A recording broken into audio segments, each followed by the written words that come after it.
नमस्कार मित्रों, आज की कहानी है तोते के श्राप की वजह से सीता को सहना पड़ा था यह कष्ट।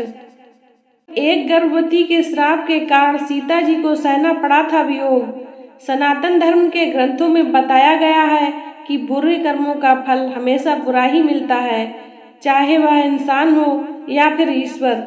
इसका एक उदाहरण माता सीता का है, जिसका जिक्र रामायण में किया गया है। माता सीता बाल्यावस्था में अपनी सहेलियों के साथ बगीचे में खेल रही थीं। वहीं बगीचे में एक तोता का जोड़ा पेड़ पर बैठा था। तोता का जोड़ा भगवान राम और माता सीता के बारे में बातें कर रहा था। उनकी बातों को सुनकर माता का ध्यान उन पर गया। मादा तोता बोल रही थी कि अयोध्या के राजकुमार राम काफी प्रतापी राजा होंगे, उनसे माता सीता का विवाह होगा। तोते के मुख से होने वाले पति का नाम सुनकर माता सीता अचंभित हो गईं। उन्हें अपने बारे में और जानने की इच्छा जागृत हुई। इसीलिए उन्होंने अपनी सखियों से कहकर दोनों पक्षियों को पकड़ लिया।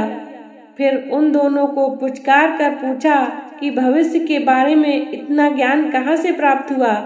तब पक्षियों ने बताया कि इससे पहले हम महर्षि वाल्मीकि के आश्रम में रहते थे, जहाँ हर रोज राम और सीता के जीवन के बारे में बताया जाता है। इसलिए उन दोनों को उनके बारे में हर चीज कंठस्थ हो गई थी। सीता जी ने उन पक्षियों से कहा कि तुम जिस जनक की पुत्री सीता की बात कर रहे हो, वह तो मैं ही हूँ। मुझे मेरे और राम के बारे में और भी बातें जाननी है। तब नर तोता ने कहा कि हे सीता, आपका विवाह अयोध्या के राजा दशरथ के ज्येष्ठ पुत्र राम के साथ आपका विवाह होगा और आपकी जोड़ी तीनों लोकों में सबसे अद्भुत होगी। सीता जी सवाल पूछती रहीं और दोनों तोता जवाब देते रहे। सीता जी ने कहा, जब तक मेरा विवाह नहीं हो जाता तब तक तुम दोनों मेरे साथ राजमहल में रहोगे और तुम्हें वहाँ सारी सुख सुविधाएं मिलेंगी। सीता जी की बात सुनकर तोता का जोड़ा घबरा गया। तब नर तोता ने कहा, हे जनक पुत्री, हम गगन के पंछी हैं, इसलिए पिंजड़े में बंद रहकर हम जीवित नहीं रह पाएंगे, इसलिए हमको आजाद कर दीजिए। तोते ने इसके लिए बहुत याचना की। तब सीता जी ने नर तोते को छोड़ दिया, लेकिन मादा तोता को नहीं छोड़ा और कहा कि यह मेरे साथ रहेगी।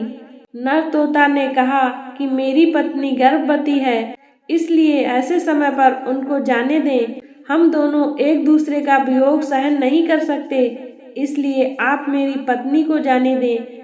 लेकिन सीता जी ने उनकी एक न सुनी। इस पर मादा तोता को बहुत गुस्सा आया और श्राप दे दिया कि जिस तरह तुमने गर्भावस्था में मेरे पति से मुझको अलग कर दिया है, वैसे ही गर्भावस्था के दौरान तुमको भी पति वियोग सहना पड़ेगा। इतना कहते हुए मादा तोता ने अपने प्राण त्याग दिए। मादा तोता के प्राण त्यागने के कुछ समय बाद नर तोता के पत्नी के वियोग में प्राण चले गए। इससे माता सीता को बहुत दुख हुआ, लेकिन तब तक बहुत देर हो चुकी थी। बताया जाता है कि अगले जन्म में तोता वही धोबी था जिसने माता सीता के चरित्र पर उंगली उठाई थी, जिसके बाद भगवान राम ने सीता का गर्भावस्था के दौरान त्याग कर दिया था। तब माता सीता महर्षि वाल्मीकि के आश्रम में पहुंची और वहां उन्होंने लवकुश को जन्म दिया। देवी सीता की वियोग की कथा अन्य पुराणों में भी मिलती है। इसी प्रकार की ज्ञानवर्धक कथा कहानियों को सुनने के लिए हमारे चैनल को ज्यादा से ज्यादा लाइक, शेयर एंड सब्सक्राइब करें। जय सीता माँ।